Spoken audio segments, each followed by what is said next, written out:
Hello, Bob. So Hi, I'm doing, everyone. Welcome. thank you. Over to you. Um, I'm going to just share some ideas I've had with you recently, and then I might have to leave. Well, I will have to leave at some point, but it might be a little bit early because at 9 o'clock it's our AGM, and I have to attend, and I have to be there in good time. So, anyway. What I would like to focus on today, I suppose the heading Oh, you can open the curtains for me, please. is clarity. And clarity is always a good thing, but I'm going to relate it to what we do. And I'm going to have to tell you a few different stories that might seem a bit unconnected initially, but eventually tie them all together. So over the last few weeks, we've been dealing with two things in particular. One was the opportunity meeting and how we start presenting our own opportunity meetings, what we say in them, because there are obviously different ways of doing that, and how we get people to actually listen to an opportunity meeting. And the other was, prior to that, we were talking about the answer to the question, what do you do? And that is, the answer to that is what we call the elevator pitch. So it's something you can answer quickly in the duration that it takes you to be in an elevator with somebody, and they ask you what you do, and you must be able to tell them clearly and concisely what it is they do, you do, so that you might in fact pique their interest.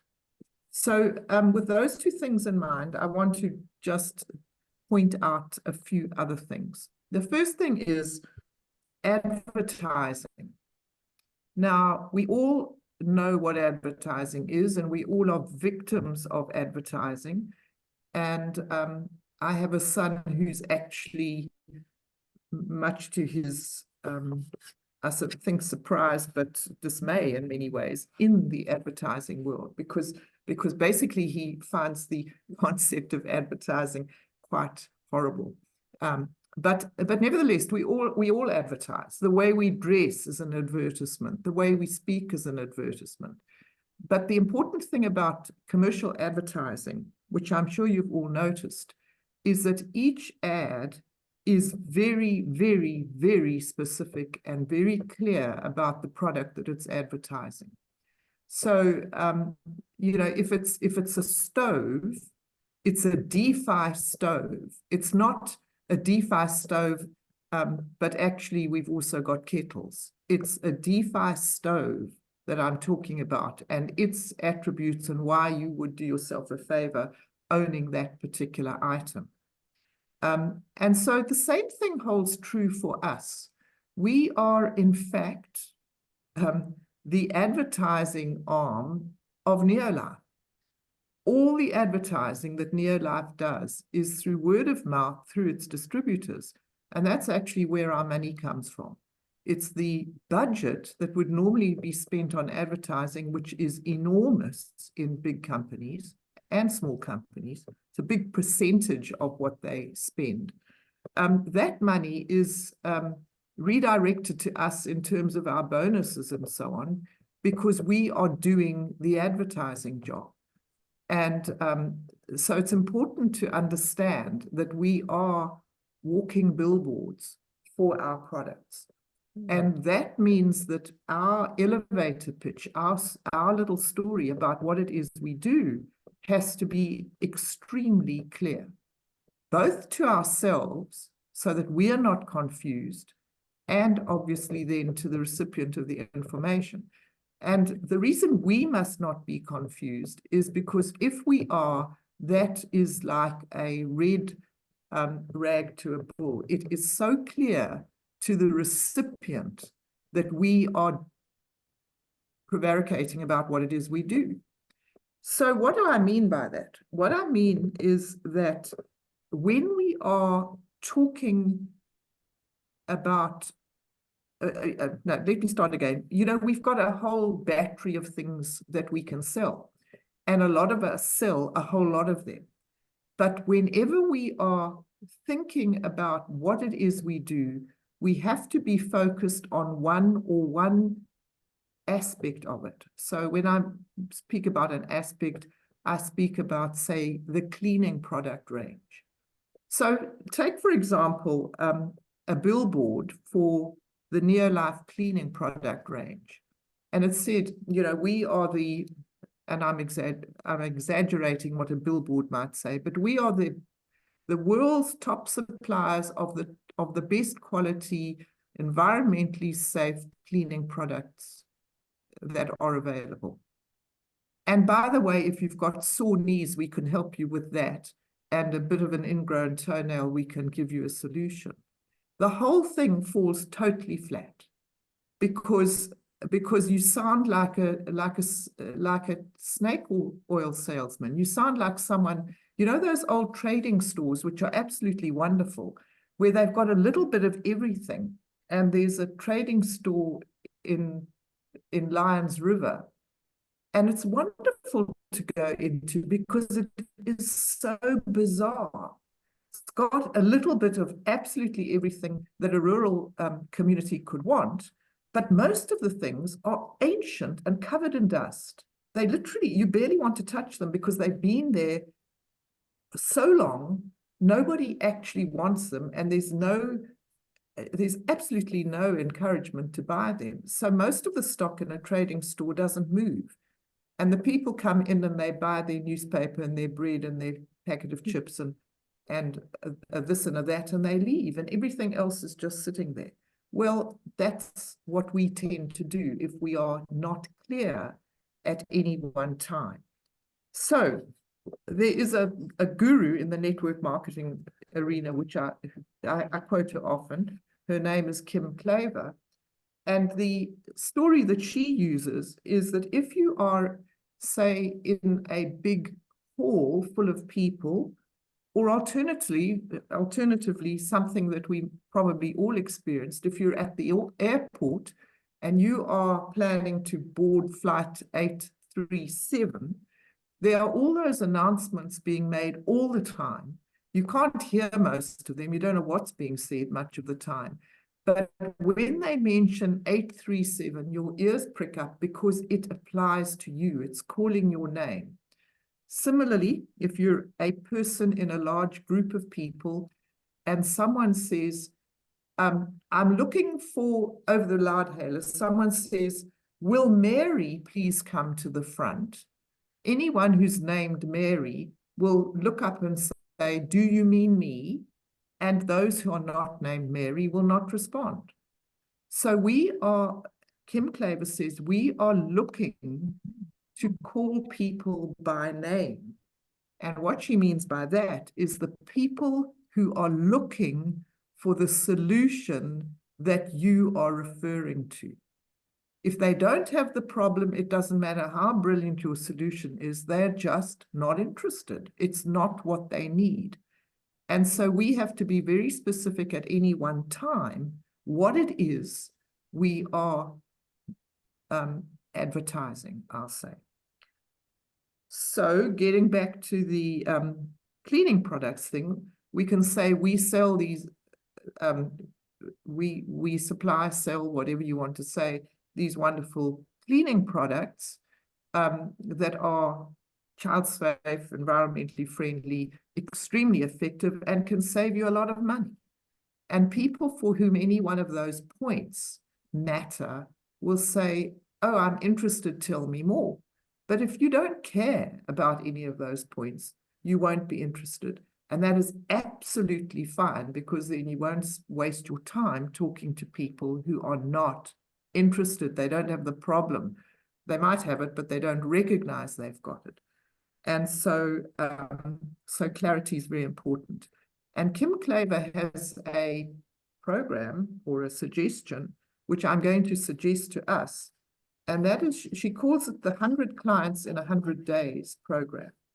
And what she says is that if you are extremely clear about one product for 100 days, and you tell people about that one product for 100 days, you will find 100 customers pretty well. And there's not a single person sitting in this room today who wouldn't like 100 new customers. It would transform our businesses hugely. Even if we are looking to be business builders, because it is out of people who have used some of the products and have grown to love those products that the networkers emerge more often than not. That is true for Monica and Rob. It's true for me. It's true for Meryl. It's true for Bob. And I think it's true for Hermine, because she used the product a long time prior to actually approaching me about joining the business. So most of us come from being users and lovers of the product. And so let's decide on a product that we really believe in, that we know works, we know right down to our marrow works, and we develop our own little elevator pitch around that product, and we just go out there for 100 days, which is 3 months, and that's the product we talk about until it comes, it's second nature to talk about it, to tell people about it. And some will be interested because it's calling their name, and some will not be interested because they're not the right people. And both of those, the one is wonderful, the other is 100% fine. And then she says, you've kind of saturated your market, in a sense, for that particular product, and then you can start another 100 days with another product, and you can actually talk to the same people even, because they might have that problem as well. But you will also find new people who've got the new problem. And so that's one set of stories. And the other one is similar, but it comes out of a different book I'm reading. And it's a man called R.J. Spina, and actually the book is about self-healing. So it's really not directed at what we're talking about, but he talks about clarity of intention, clarity of purpose. And unless you are clear about what it is you're trying to achieve, you will constantly sabotage your success. And he himself was, he became very ill. He was paralyzed from the chest down. He had a litany of diagnoses. I mean, it was like reading the doctor's handbook of things that could go wrong. And he was basically told he would never walk again and he probably wouldn't survive. And he decided that he was not going to accept that, and that he would in fact walk again and he would become healthy. And in 3 months, he was in fact walking again. But he decided for various reasons that he was going to single-mindedly apply all his energy to the idea that I will walk again. So that was his intention. It was one intention. And everything else fell into place as he was pursuing that. But how does that apply to us? He was dealing with a client, and this client was a man in his 30s, apparently a very well-known entrepreneur, very accomplished, high flyer in New York. And he led his company's innovation department. And it says here, the company relied on his genius, creative, problem-solving abilities. That was what he did for the company, and that was how he earned his reputation and his money.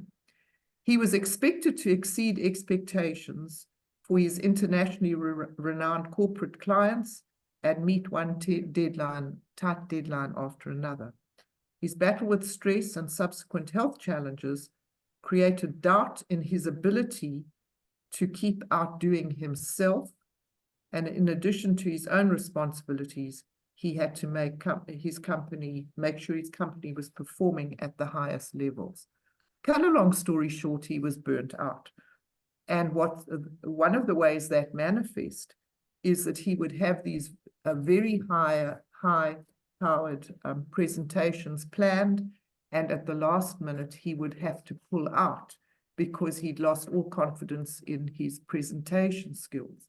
And of course, that was ruining his reputation. It was bringing the company down, and so on and so forth. So he was talking to Spina, and Spina said, well, when you are doing these talks for companies, what is the intention of your talk? And he said, my intention is to close a sale. Spina said, well, actually, that's not your intention. That is a side effect of your presentation. Your intention when you do the presentation is different. What is it? And they dug down into that, and eventually he got to the point where he said, my intention through the presentation is to clearly present the elegance and power of my solution to their problem in an engaging way. Now, isn't that Please repeat that, Andre. Please repeat that sentence. To clearly present the elegance and power of my solution to their problem in an engaging way. Because if your solution and their problem marry, you've got the same. And when he realized that it wasn't getting the sale that was his objective, primarily, it was to create that link between their solution and the correct client, then he was able once more to get his enthusiasm and so on going for the presentations, because they were not measured in his head directly by the result. I mean, by the sale result. Well, cut a long story short, he got back to doing the job with passion and so on, and he started closing the sales left, right, and center, because he could engage emotionally with the audience and offer them a solution for their problems. And that is what we are doing. And so that is my challenge to us all, me particularly, because we get hung up on the result and get paralyzed in the execution. And I find myself not being quite sure what it is I'm actually trying to do. And I try to tick too many boxes in any particular situation, when if I ticked one box really well, I'd find the correct connection. So I hope that's been helpful. The bottom line is clarity. Clarity in your own mind. Can you just summarize it as you've just summarized now? Just summarize for us exactly what you're saying. Okay, what I'm saying is that we need, for every elevator pitch, meaning every time we engage with someone about what it is we do, with the hopes of interesting them in either our product or our business, we have to have absolute clarity about what it is we are going to say to such people. And we shouldn't, having said that, we shouldn't muddle a business opportunity with a product offer to somebody. I mean, they do go hand in hand, no question about it. But if you are wanting to get a client, you don't say anything about the business. You say something about a product that will help. And an example that I just find so obvious, and you'll all know what I'm talking about. And if you don't mind, Hermine, I'm going to use you as an example. Over the last months, I suppose, weeks maybe, Hermine has on several occasions mentioned either in the meetings or on the WhatsApp something she has discovered about the cleaning products that have excited her, that the cleaning products work, that she saves money with the cleaning products, that she was amazed at how much money she saved using the G1 and so on. And the Super 10 cleans up dirty puppies and, you know, lots of heartfelt stories that Hermine has told us. And the I don't know, the stain on the white socks, you know, just they bubble out of Hermine, and they are 100% convincing because they come from the heart, they come from her belief in her experience. So one can, and if I were Hermine, I would use that as her elevator pitch. And so if someone says, what do you do? She could say, but it would require fine-tuning and to suit her character and so on. I tell people how they can save a lot of money on their cleaning products using environmentally friendly, super effective, child-safe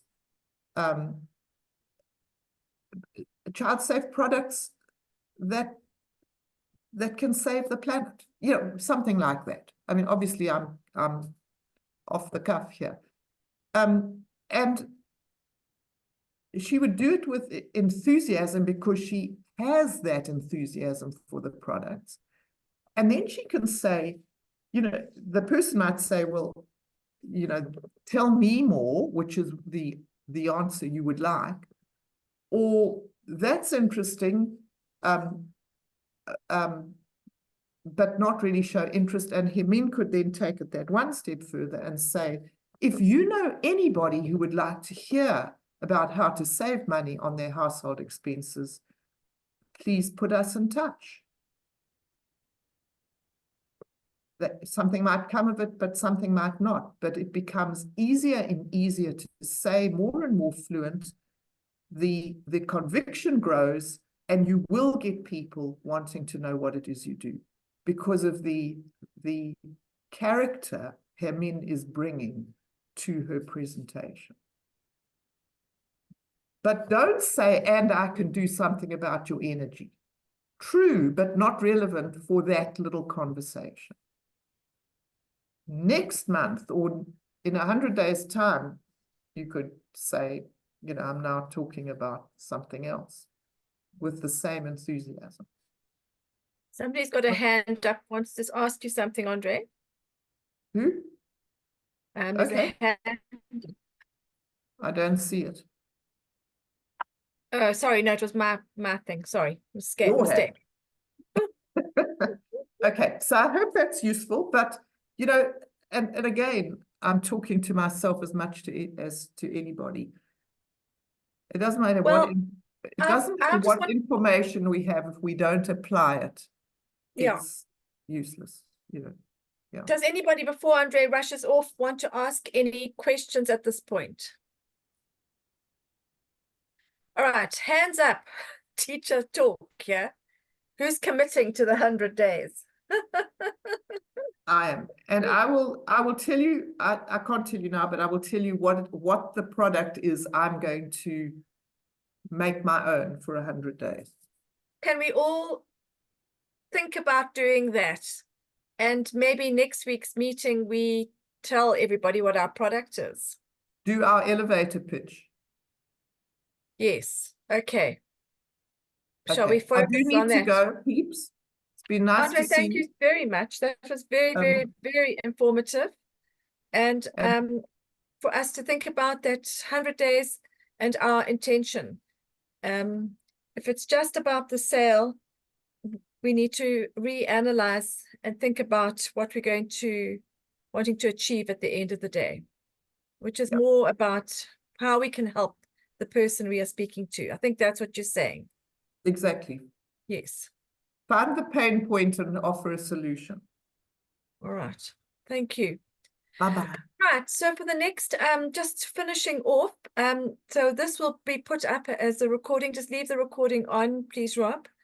I think that was incredible information from Andre, and in her absence, I'm saying thank you to her for that, and given us another challenge as we move now towards spring, once this cold patch is done.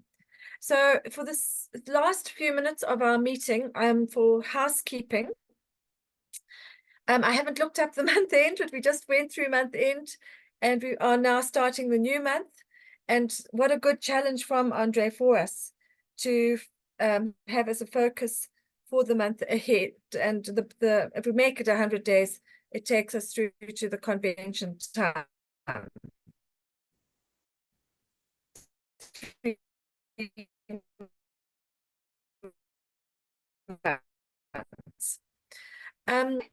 We will be having our annual price adjustment. Notice I use the word price adjustment and not price increase. There was a time when my heart would start fibrillating at a very rapid rate, and I could hardly breathe at the word, at the thought of the prices going up.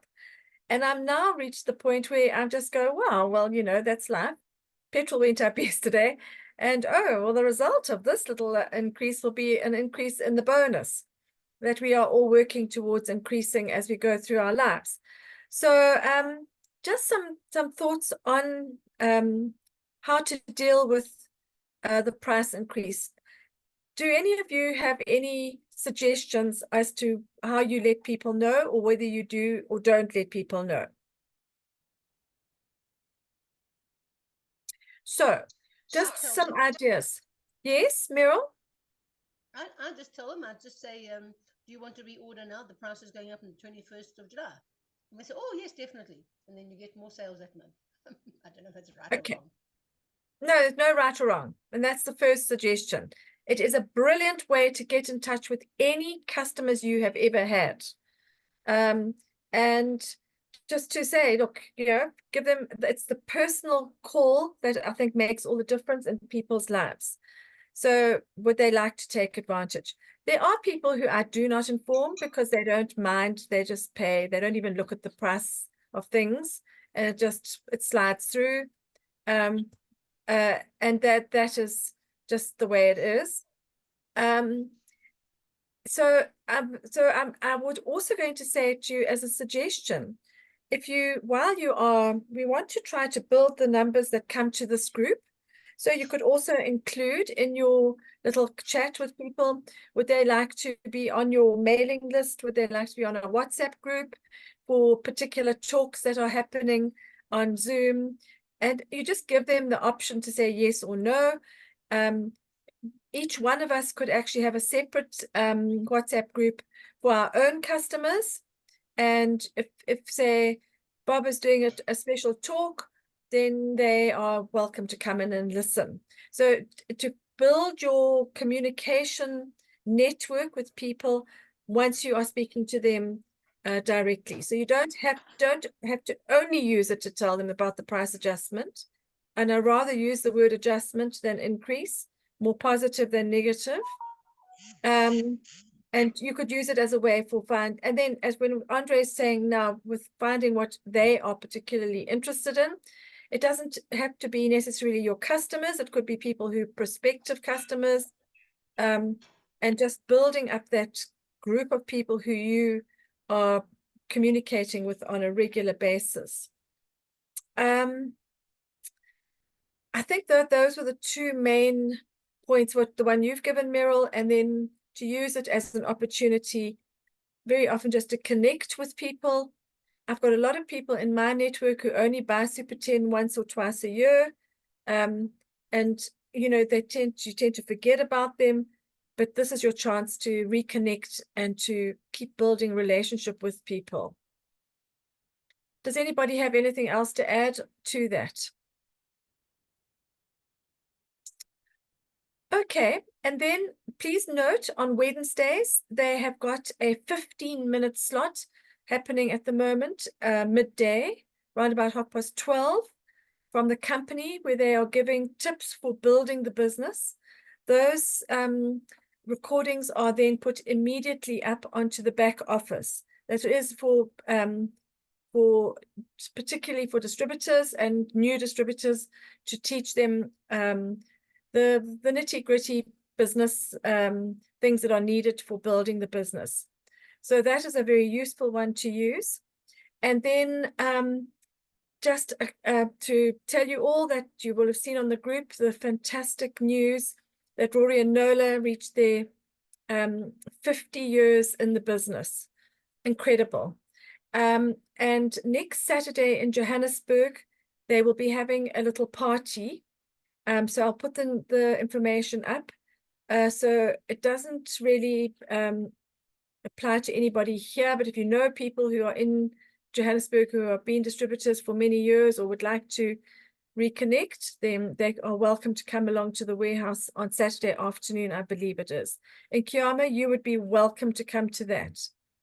And then, of course, just please keep your eye open on the trainings that are happening on Monday and Thursdays.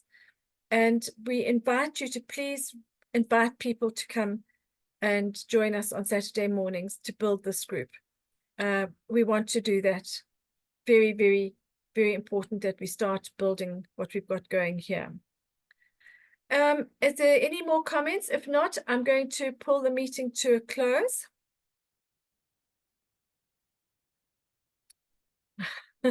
Well, then, keep warm, everybody. And we will be in touch as the week goes on, and keep thinking about your 100 days and what product you're going to focus on for the next 100 days. And we'll pick up on that next time. Right. Thanks, everybody. Take care. Have a great day. Cheers. Bye.